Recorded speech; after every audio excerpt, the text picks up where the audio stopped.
What I wanted to do tonight was look at each of the commandments, review briefly the body of the commandment, what you have to do, which again, more or less, I think we know. We might forget a few details, but we probably know the general idea. And then I wanted to give an idea, some of the soul of each of these commandments, that when you're doing the body, when you're doing the commandment, you can actually have a sense of the intention, what to focus on, what to be thinking about, or to infuse meaning in, of course, a very significant act if you do or don't know the meaning, but how much better when we can infuse meaning in it.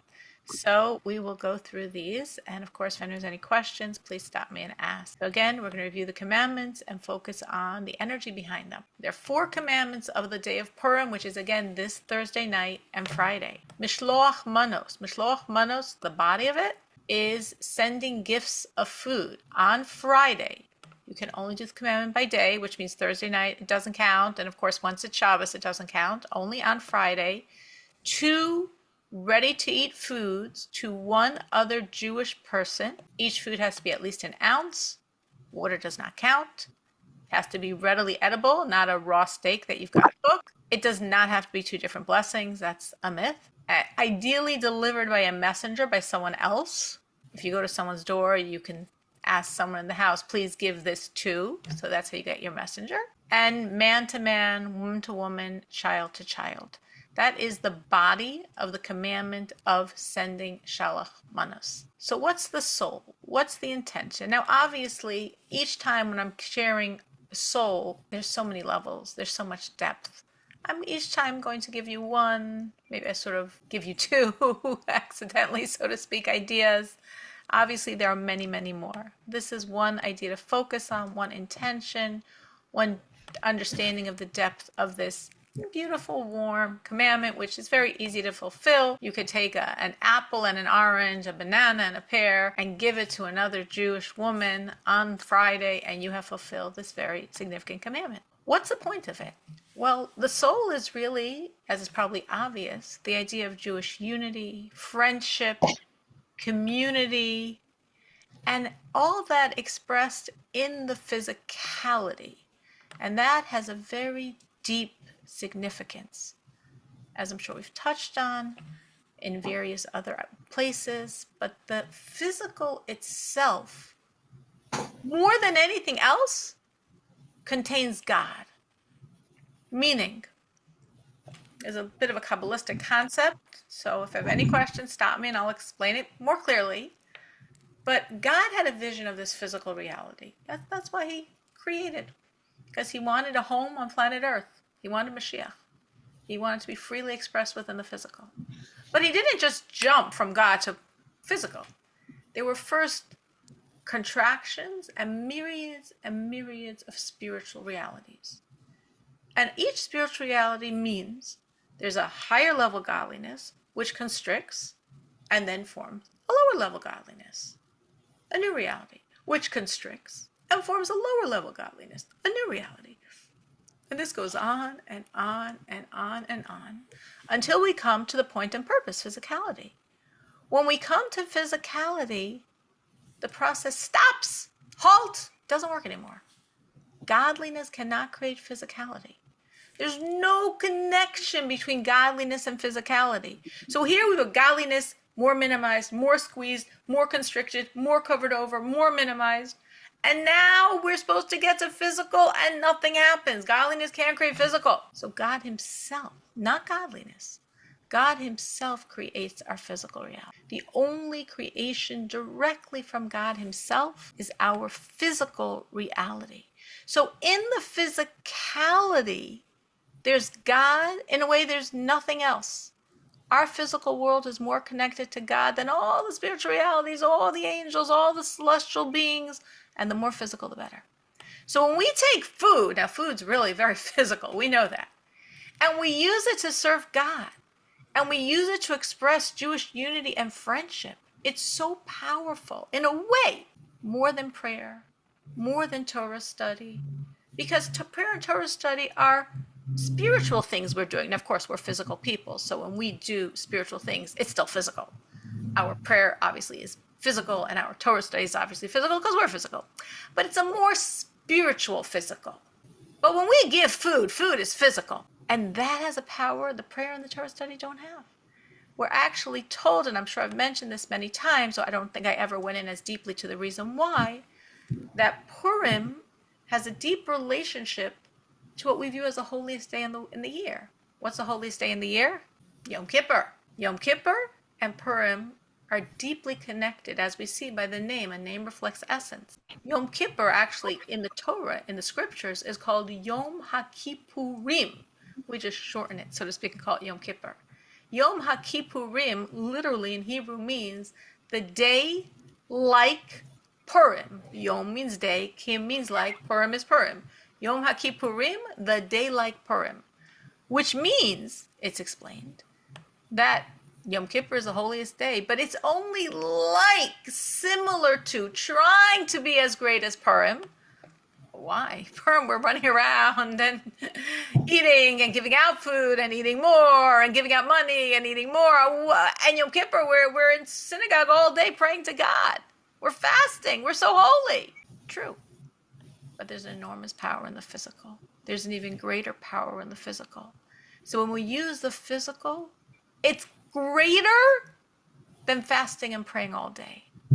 So when we're doing our shalach manos, which again, on the physical plane could be very simple, take 2 kosher, ready-to-eat foods, like an apple and an orange, give them to another Jewish woman, you have fulfilled the commandment. You can give more. You don't have to only give one, but you can do one to fulfill the commandment. But focus, the soul is rejoicing in the physical as a vehicle to God himself. Any questions? Any thoughts on that? Is it still a mitzvah if you don't have anybody else to ask to give a package? You mean you don't have a messenger? Yeah, if I do it myself. Yes, 100%, 100%. And it's sometimes just technically not possible because you don't have anyone you could send. And when you go to the other person, they don't have anyone there that you can give it via. So then you don't have a messenger. Like if you went to someone's house, and it was a couple, a man and a woman, you could give it to the man and say, please be my messenger and give this to your wife. Because according to the commandment, it's woman to woman and man to man. So you are really giving it to his wife. So he could be your messenger. But if she's alone and you're alone, if you're going to give it to one of your Jewish patients and they're alone, then, there's no one there but you and her, then yes, it is fine. It is still 100% the commandment. Okay, thank you. Sure. The first commandment we said was the gifts of food that we call mishloach manos. The second one is the gifts of charity that on Purim has a special name, matanos le'evyonim, which means gifts to the poor. The body of this, what we need to do technically, is on Purim day, we have to give to 2. The mishloach manos, the food gifts, you only had to give to 1 to fulfill the commandment. You could give to 25 people, but to fulfill the commandment, you had to give to 1. To fulfill the commandment for the charity of Purim day, you have to give to 2 people, 2 different poor people, not institutions, not giving to 2 schools or 2 synagogues or 2 Chabad houses. That's great. I mean, you can give them as much as you want, and Purim's a great day to give charity.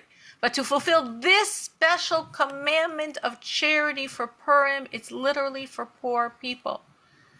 And also it has to be given on Purim, or you could give it ahead if it will be given on Purim. So either if you know someone who's poor, sometimes poor people, I don't know where I am, sometimes poor people go to the synagogue, so it's very easy.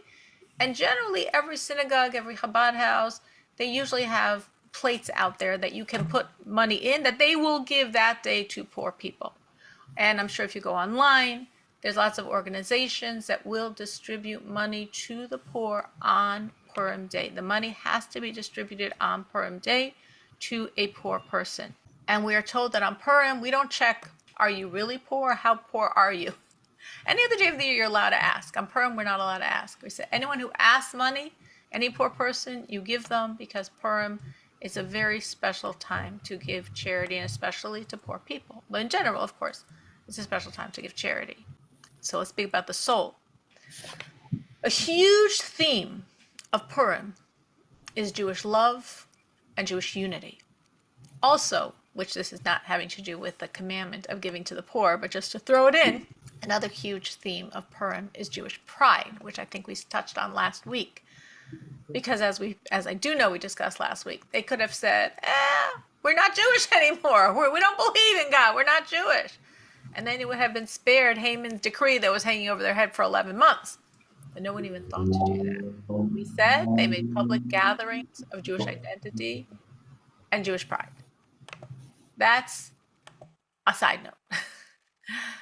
Additionally, in connection to this idea of giving this charity, these two charity gifts on Purim, love of Jews, unity of Jews. And it's very interesting. It actually connects to literally today. This is very cool that today in the Maimonides daily study and in the Tanya and in the Chumash of today, all of them speak or mention or allude to the idea of loving another Jew. It's a very essential, central, foundational commandment to love Jews.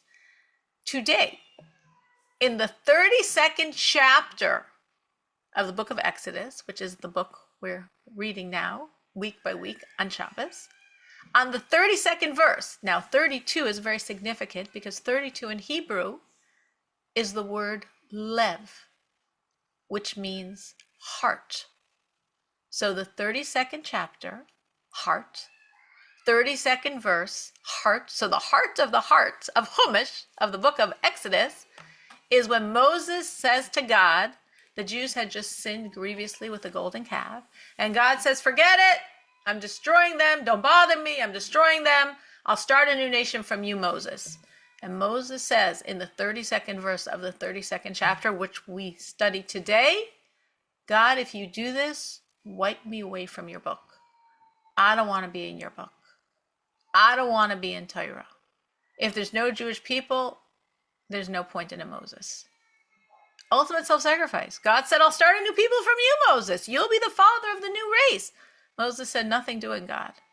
If you're not going to save the Jews, I'm out. I'm checking out also. No Jews, don't need no Moses either. So I thought it was interesting that this expression of love and sacrifice for the Jewish people was today's Torah portion. It's also today's Tanya portion. In the Tanya that we also study every day, today's portion was also the 32nd Lev heart chapter, which speaks about loving Jews. And here we are in the story of Purim, about 1,000 years after God gave the Torah and Moses had this dialogue with God. And Haman tries to wipe out all the Jewish people. And we were all in it together. We were in it together. We sacrificed together. We celebrated together. Jewish unity. That's so thematic to Purim. And we want to bring that, as I was just mentioning before, we want to make it physical. So we want to bring it in an action. Again, you could love every Jew in your heart, and that's very beautiful and significant and a very good idea.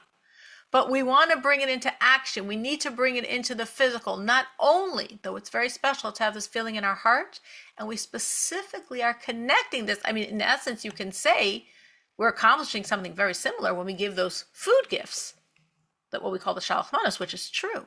But here we're specifically connecting it to charity. Charity in general is a hugely powerful commandment. And again, we're taking something so physical. Well, what's more physical than money? I don't think there's anything more physical than money. Whereas we're saying the more physical, the more God. So God is so in that money, and we're using it to express what's most precious to God, our love for our fellow Jew. Jewish love, Jewish unity. We're told, well, I'll phrase it as a question. What do you think? What's more important, to love God or to love a Jew? Loving God, loving a Jew, they both you need to do, they're both mandatory, they're both commandments, but which do you think is more important? Loving a Jew. Loving a Jew. Why, Menucha?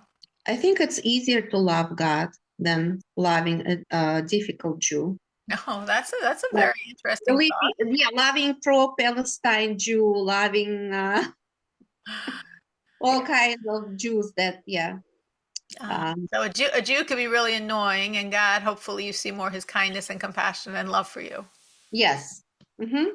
I like that answer. Anyone else? Any other thoughts? Any other thoughts on what's more significant, loving God or loving a Jew? It's important for Hashem to see that we love each other. It's extremely important, and it gives a lot of joy to Hashem. So we can compare it to ourselves when we have when our children,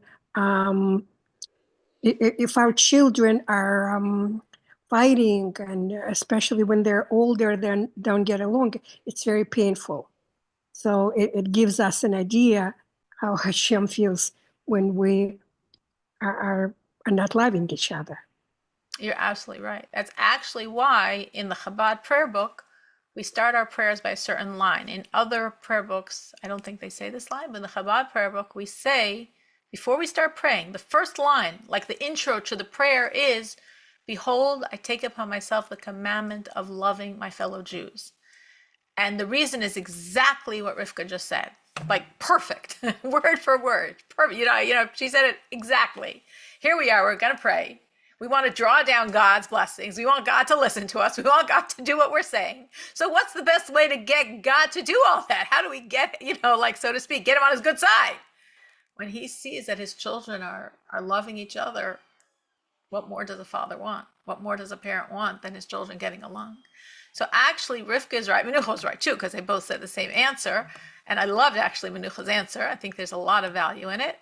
But the classical answer given is loving a Jew. Well, it's basically what Rivka said, that loving a Jew is considered, in a sense, even more significant than loving God, because loving a Jew is loving God, because you're loving who your beloved loves. Which really, in a sense, I'm actually combining what Menucha and Rivka said. It's almost more straight and obvious for us to love God than to love every single Jew. Obviously, there's some Jews we love very much and very naturally, and it's very easy. And there's some Jews we don't think about at all because we don't know them at all. And there's some Jews we do know, and that's why it's so hard to love them. But God should be very natural, hopefully, to love and feel that connection to God. When I love a Jew, I'm loving a Jew because the one who I love, God, loves Jews. He wants me to love Jews because he loves Jews. So I'm loving who my beloved loves. And that's very, very, very precious. And goes aligned, in a sense, both with what Menucha and with what Rivka said. So here we are on this day of Purim, and we want to really tap into these highest energies. And so we're focusing on Jewish love, Jewish unity, which created the miracle. As we know, the Jews were unified in their response to Haman's decree. They, in unison, fasted for the 3 days, sacrificed for a year. Jewish unity was a core element that brought the tremendous miracle. And we're taking it down to physical, to money. So it's physical, it's Jewish love, and it's the mitzvah of charity. So that's why it's such a powerful, powerful thing to do today, on the day of Purim. Next commandment, the third one, is just the order I made. There's not like the order. Actually, the order is this should have been first. The Megillah, what we call Megillas Esther, the special scroll. The body of the commandment, twice we have to hear the Megillah. We have to hear the entire scroll by night and by day. Every other commandment, meaning the two we already said, the giving the gifts of food and the giving the charity, can only be done by day. If you do them Thursday night, that's beautiful, that's great, but it's not the commandment. If you do them Shabbos, it's too late, it's not the commandment. Only Friday. The Megillah is actually done, as we're saying, twice. You have to hear it Thursday night, and you have to hear it Friday day. Not when it's Shabbos, Friday day. It is very unusual. It's an unusual, special reading in that we're not allowed to talk. We have to hear every word. Meaning, if you go to synagogue and you hear the Torah on the Shabbos, or you would hear the book of Rosh on Shavuos, or the book of Eicha on the 9th of Av, or any other type of spiritual scripture that you have to go and listen to, you don't have to hear every word. Here, literally, this work is the only one of the entire year that we have to hear every word. It's the only time we're given that commandment. So we're not allowed to talk. We pay attention, and we stamp or bang whenever Haman's name is said to wipe out that evil again in a very physical way. There's so many soul messages think of. There's so many components of soul in the scripture of the Megillah. I could spend a few hours talking about the soul of the Megillah. So I picked one idea, one intention. There are obviously many, many, many, many.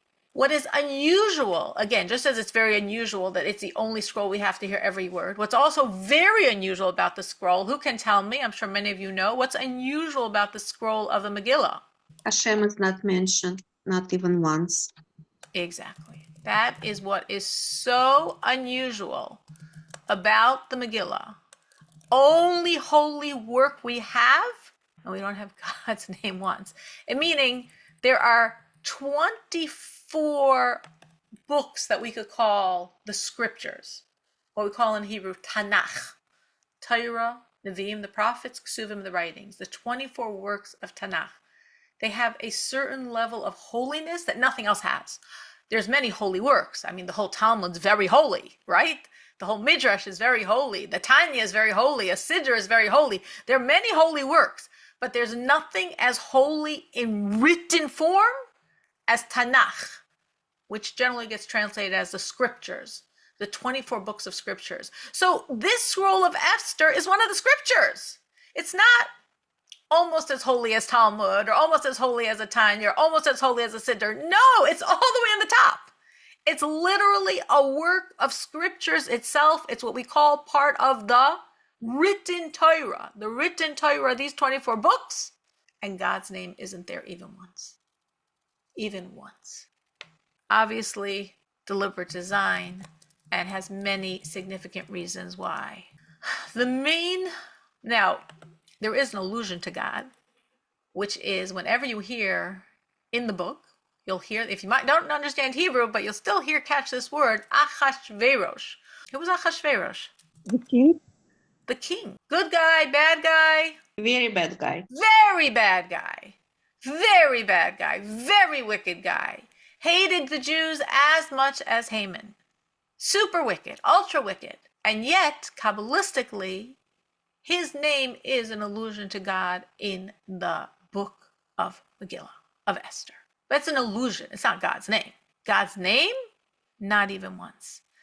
And yet God is in every word of the story. This is a tremendous lesson and intention for us. God is in every word. God is always here for us. God sustains us. God nurtures us, even if we don't see him. If you were in synagogue, a regular synagogue, it takes about 40 minutes, maybe longer depending on how long they bang by Haman, to read this book. It spanned over 11 years, as we discussed more at length last week. And in those 11 years, the dots did not connect. By us, it's a very obvious, cool, amazing story. Because again, we hear the 40-minute version of it. But it wasn't then at all. For example, this wicked, horrible Jew hater named Vashti, who was the queen of Persia, horrible, horrible woman that would literally torture the Jewish girls that she forced to be her slaves. She gets killed. Okay, that's good. Got rid of another Jew hater, but doesn't otherwise have much to do with us, right? Nobody knew the dots. Esther, according to some, the wife of Mordecai, the cousin of Mordecai, she was taken to the palace. Such a tragedy. This pure, holy Jewish woman was taken to the palace. Well, we know, then she goes and saves the Jews. Well, yeah, that was 6 years later. She was in that palace for 6 years before she understood why God was doing this to her. So this book, the Megillah, is the story of our lives. Because most of our lives are not like Passover with the 10 plagues and the splitting of the sea. Maybe we have that a little bit. Most of our lives are not like Hanukkah, where the tiny handful of untrained Jews destroys the largest army known at that time, where there's oil that burned for 8 days. Most of our lives are like Purim, where we don't see the overt hand of God. We don't see how the lines connect, how the dots become lines, how the lines form this beautiful picture. We know by Mashiach we will.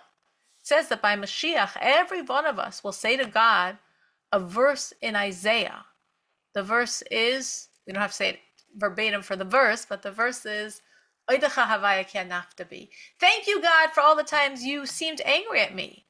Because when we have the complete revelation of Mashiach, we'll look back and know it was all love. It was all helping. It's all something we're grateful for. It's all something we finally would like to say thank you for. But now we don't always see that beauty and kindness and hand of God. So when we're listening to the Megillah, an intention you can have, one of the very overarching themes of the work, which is why God's name is not mentioned even once. That was not an accident. That's deliberate design, is to recognize this now in our life. If I can't identify it, I can acknowledge it. I can affirm it. I could say, yes, this is true, if I see it or not. And believing is seeing. As we believe, we can see in our life as well that yes, it is all God's hand, even when he is seemingly completely concealed. Just like, of course, the fun custom we have on Purim is to get dressed up. It's not a takeoff from some other, no, this is authentic Jewish custom, is to get dressed up on Purim. Why? Because everything in the story is disguised. Everything in the story is a dress-up game. God is in disguise. Everything's in disguise. So therefore, we are expressing that by our dressing up in disguise. There are other reasons given as well. That is the main one. In case for people that like to know other reasons for things, another reason given is because the Jews were dressed up in the beginning of the story when they sinned, eating by the party, pretending they were something they were not, pretending they were not Jewish, which they were. And God is dressed up, so to speak, pretending that he's going to destroy them, which was also a dress up and not true. So we also dress up and pretend we're something we're not. Another reason given for the custom of the costumes is to minimize the embarrassment of people. As we said, Purim is a time when people go around to collect money. It's a time when poor people go to house and everyone gives. It's the best day of the year for poor people. So this could be embarrassing, so let them be in costume, let everyone be in costume so they can be in costume, so they don't have this shame when they're going around asking for handouts. And another reason given is to commemorate Mordechai, that in one of these climactic moments in the story, he's dressed in the clothing of the king. This is like right before Haman's downfall. It's the foreshadowing of what's going to come very, very soon. Is Mordechai is dressed up in the king's royal garments, taken in the king's carriage with the king's horse. So just as he was dressed up, we get dressed up. But the main reason is because in this story, it's all disguise. It's all God's hand in disguise. It's a story of Purim, and it's a story of our life. The time of the Megillah reading is considered a very holy time. And this is a very good time to pray to God. Now, it's a little hard because you also have to listen to every word. So my advice, what I do, is before the Megillah reading, in advance, like I was thinking about this already today. Well, I prepared this class today, so it got me in the mode. I would think, what do I want to pray for? I pick one idea, one thing I need, one maybe central concept, and I'm going to have that in the back of my mind the whole time while I'm listening to the words in the front of my brain. So I have two things going on in my brain, but one is just sort of a constant.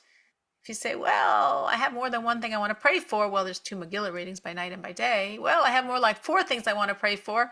Okay, well, there's 10 chapters. You could pray for one thing the first 5 chapters, one thing the second 5 chapters. You could figure it out how to get in more than 1 or 2 things. But again, the front of your head is listening to every word or being very focused on the words. But at the same time, you could have running like the silent theme in the back of whatever you're praying to God for as well, because it is a very, very powerful time to turn to God. Any questions on the body or the soul of Megillah?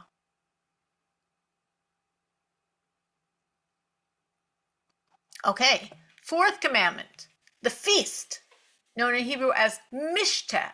Notice all 4 commandments begin with the same sound. The M in Hebrew called the Mem, which is Megillah, Mishteh, Mishloach Manos, Matanos Le'Evyonim. They all have that initial M sound, which all connects to the M of Mashiach. This holiday is very connected to Mashiach. We're told by the sages that it is the only traditional holiday that will still be very special by Mashiach. Because by Mashiach, every day is going to be a holiday. But even then, when every day is a holiday, Purim's going to be special. And Hasidus explains the reason why, because Mashiach is a time when there's such godly energy. But how could Purim still be so special? Because Purim really comes from the energy of Moses, of Moshe. As last Friday, the 7th of Adar, the day of his birth, his energy is in this month. His energy created the salvation of Purim. And we're told that since Moshe is eternal, nothing he makes could ever be destroyed. The tabernacle made by Moses still is around. It's just hidden. It's not like the temples that were destroyed. It couldn't be destroyed. Moses made it. So the holiday he made can't be destroyed either. So if Moses, in a sense, made Purim, Purim lasts forever and therefore is still very powerful also by Mashiach. So the body of the commandment to feast, usually, unlike this year, which is unusual, we have this, it's a meal, and we have it towards the end of the day. You don't have to, but that's usually how it's done. It's towards the end of the day, before it's nightfall. We wash, we begin with bread or challah or matzah or roll or something like that, and then we continue our meal, usually extending into the night. But because it's Friday, we don't do it that way, and the best way to do it is in the morning hours. Morning hours doesn't have to be 7 in the morning. We're planning on having ours at like 11. But, it's best to do it before noon if possible, though you could, of course, do it all day. You have to start with some type of bread product, something hamotzi. It's not like Shabbos that you need 2 loaves and uncut. You could take a slice of bread for that matter. But there has to be some hamotzi, some bread, or matzah, or bagel, or roll. What else is traditional in that meal? Kreplach. Kreplach, the meat or chicken covered by dough, boiled or fried, generally eaten in chicken soup. There are 3 times a year when we have kreplach, before Yom Kippur, Purim, and Hoshana Rabbah. All of those are very, very, very special days. And they have the same theme, like we spoke about with the costumes, of the idea of concealment, right? The meat's hidden by the dough. Meats represents God's judgment. The dough represents God's kindness. So just like with the costumes, we get dressed up, everything's in disguise. This is another version of the disguise. So that's a traditional food. It's supposed to be a feast, so there should be a meat or chicken or something like that. There should be ideally wine. Ideally, it should be a festive meal. All of this is the feast that we celebrate God's salvation to the Jewish people, because it was literally genocide in the strongest way we ever experienced in our history. On one day, every Jew in the entire world was supposed to be killed. And that's why, till today, we thank God for the salvation, and therefore we're alive today, and our people are alive today. So that's the body of the commandment. Any questions on the how-tos of that body? It has to be hamotzi and Yes. not meat. Absolutely. That is what defines, according to Jewish law, a feast, a meal, a su'uda. Has to have a hamotzi element. An idea for the soul, again, like I said with all of these, there's so many different ideas for the soul. I'm picking one. I could have picked many others. This is the reason. This is, I guess, what God wanted someone here to hear, because this is what I'm picking. So our sages say at this meal, we're supposed to drink. I said part of the meal, you should have some wine or something like that.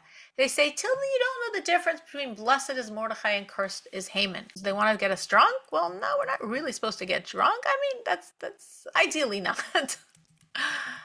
There's obviously, like everything the sages say, a lot of spiritual meaning in this, a lot of intent in this idea of not knowing the difference between blessed is Mordechai and cursed is Haman. One understanding. When we say something is blessed, like Mordechai is blessed, a blessing of Mordechai means an appreciation for goodness, an appreciation for holiness. Mordechai. When we say cursed is Haman, we could also say cursed is Hamas, cursed is Hezbollah, cursed is Iran. We could have a lot of things we're going to curse today. Cursed is our disgust for evil. And there's blessings for the Mordechais in our life, and there's curses for the Hamans in our life. But on Purim, we're supposed to, again, drink wine, meaning go beyond our inhibitions.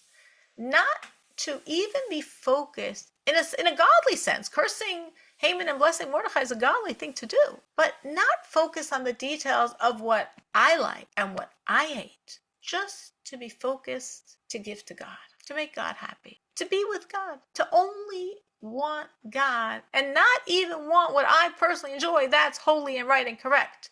Meaning, I want such a relationship with God that there's no difference between blessing Mordechai and cursing Haman. There's no difference between appreciating the good and being disgusted with the evil. It's all the same. It's whatever makes God happy.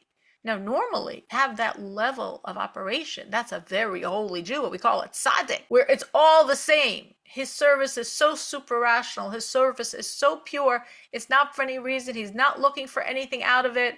The verse, Shivisi Avai Lenegdi Summit, I place God before me always. Shivisi, according to the Baal Shem Tov, is the idea of shivyon, equality. Everything is the same before God. Anything that happens in my life is all the same. It's all good. It's all God, whatever it is. But for a regular person, we don't operate like that. For us, there's differences. There's differences between, what we appreciate as good and what we appreciate as evil. Blessing the Mordechais and hating the Hamans. When we love God and our joys in our service, we are conscious that we're getting something out of it. We're getting God. There's nothing better than that. So it's not all the same. It can only be the same if it's not in it for you at all. It's not about you. It's only about God. And then it's all the same. And that's the level of a tzaddik. A very, very, very holy Jew who's only truly thinking about God's reality and not his own at all. Not our level. But on Purim, because as we keep saying, Purim is such a special time, such a holy time, so much power.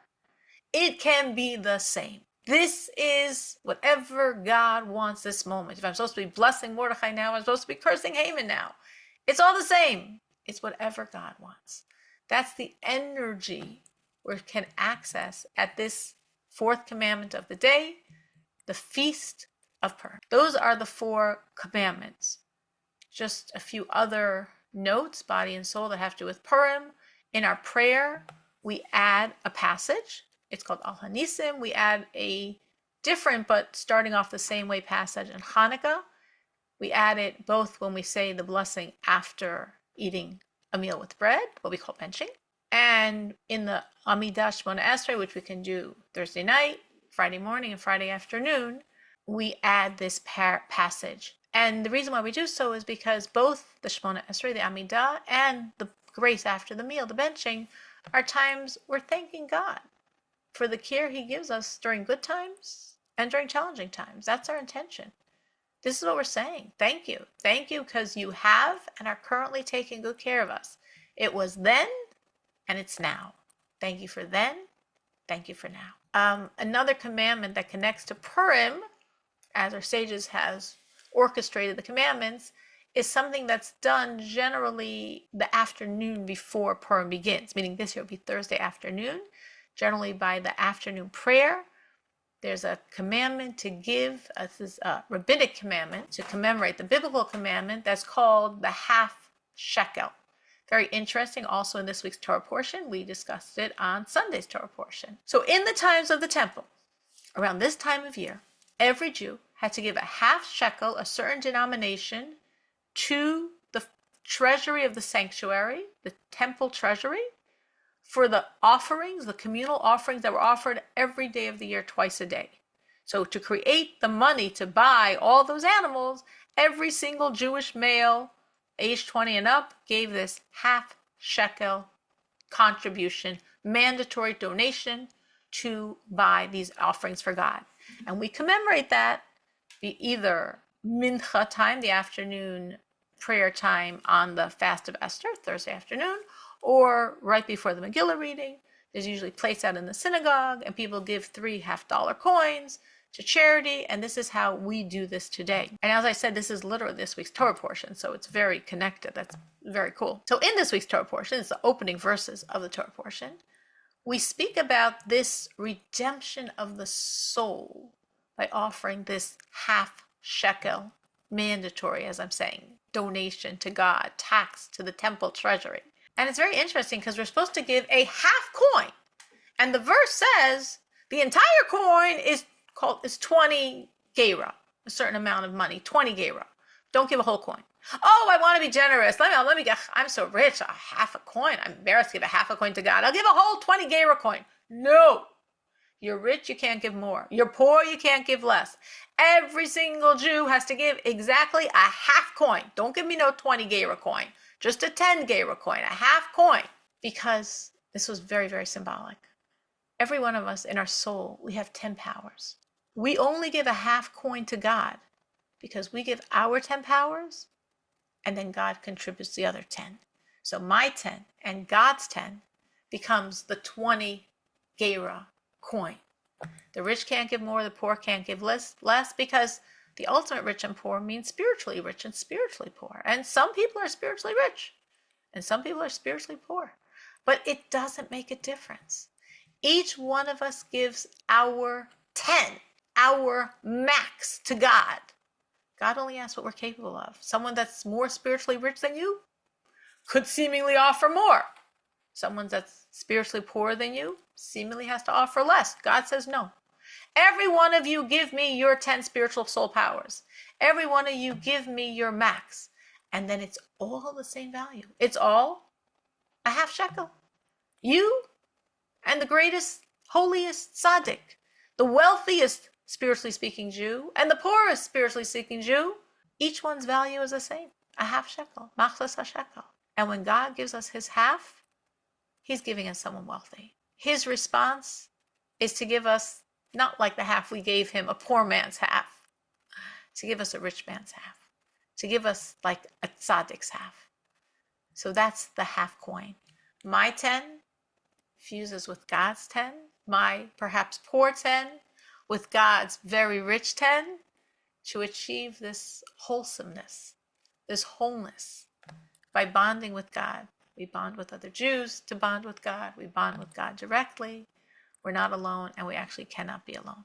I have 1 minute left, so I'm quickly going to go through one other commandment that has to do with Purim. The Torah reading, the special Torah reading that was read on the Shabbos, Saturday, in synagogue, and is read in the morning. If you actually go to a prayer service, the Shacharis morning prayer service, there's a Torah reading, and this is read then before they read the Megillah.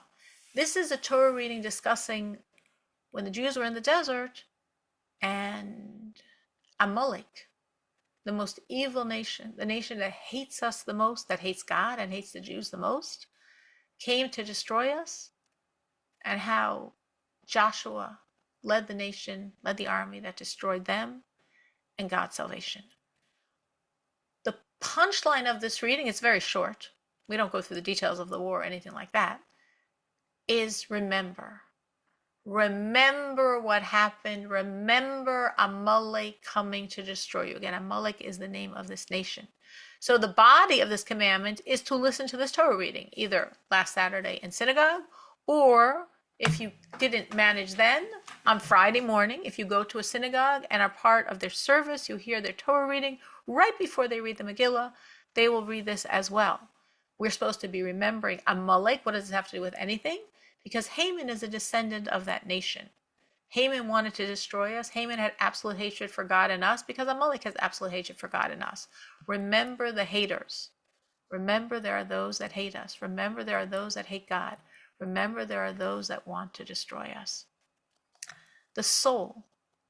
Amalek is a nation. Amalek is a mindset. It's a mindset of hatred to godliness. Hatred to us because we're God's people. We don't know who they are today because all the nations are mixed up. But when we see someone that absolutely hates God and goodness and the Jewish people, we assume there's Amaleki blood there. And we need to wipe them out. And we start by spiritually wiping out the inner Amalek, the poison within that makes us sometimes cold to God. Amalek in the Hebrew is numerical value of the word doubt, coldness. Like that's what the Amalekim originally tried to do. They tried to cool off the world from their fear of the untouchable, invincible Jewish people. So they wanted to cool us off, to cool our inner bond with God. So we respond by destroying the Amalek within, by going deeper in our bond, deeper than doubt, to a faith so strong that all we want is to bond more with God and to re-energize ourselves for our continued journey in serving God. Why fasting is not a mitzvah? Is it rabbinical law? It's rabbinic, yeah. So it's not a mitzvah. Okay. No, it's totally a mitzvah. No. It's I totally mean, a rabbinic commament's a commandment. Nothing here is biblical. It's all rabbinic. but you mentioned like 4 mitzvahs. Well, the reason, no. I didn't. No, sorry. Let me backtrack. Okay. Every commandment that has to do with Purim is rabbinic. It is not written in the Torah. And if in the year such and such, an evil king and vizier will stand up against you and you will defeat them, these are the commandments. The entire Purim commandments are all rabbinic. I didn't speak of the fast only because I was focusing on the Purim day. I was going to speak about it at the end, and I figured that I probably wouldn't have time, which is why I didn't. So no, the commandment to fast is an equal commandment as any of the commandments of Purim day. It's not any less. 100%. Okay. It's a rabbinic commandment, as is all the commandments of Purim. And the second question, Remember, I did tell you that after the fast is over, if you're going to wait, you can have charcoal, fruit, or vegetables before you hear the Megillah reading.